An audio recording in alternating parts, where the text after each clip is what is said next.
Hello, you good people. How you guys doing? Thank you so much for clicking to this channel. I don't take it for granted. For the old members, welcome back. And for the new members, you're most welcome. Kindly consider subscribing, liking, sharing, commenting, and join this family. Bush is my name and YouTube is the game. Today I'm making this lovely yummy turmeric vegetable rice, and it's very easy and very fast. Do you sometimes get tired of or maybe you're in a rush, you want to cook yet you don't have time to keep on checking if the water has drained? Today I'm showing you a very easy way of cooking, and this one I'm making it in the oven. So without enjoy as I start cooking.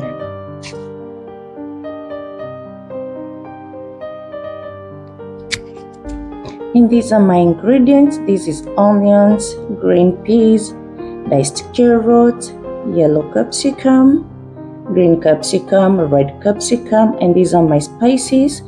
This is a star anise, dried lemon, some bay leaves, and some cinnamon, and turmeric, of course. You can use spices as you would like.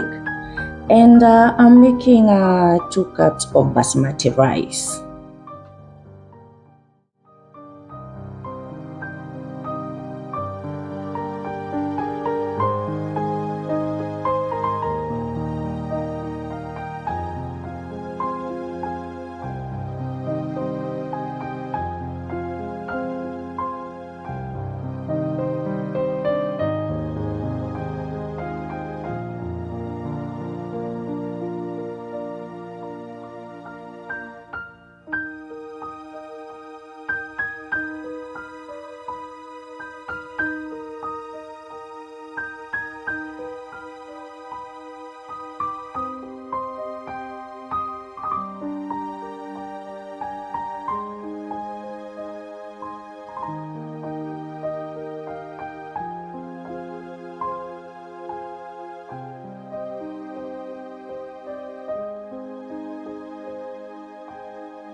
And that's how I cook my yummy turmeric vegetable rice in the oven.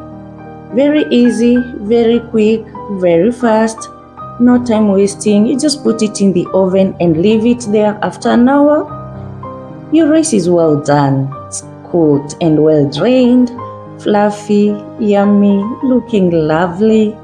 Let me know what you think in the comment section. And if you've been with me till this far, thank you so much. Please consider subscribing, liking, sharing, commenting. Say something in the comment section. Let me know what you think, and I really appreciate you. Now it's time for me to enjoy my food. And until next one, bye bye.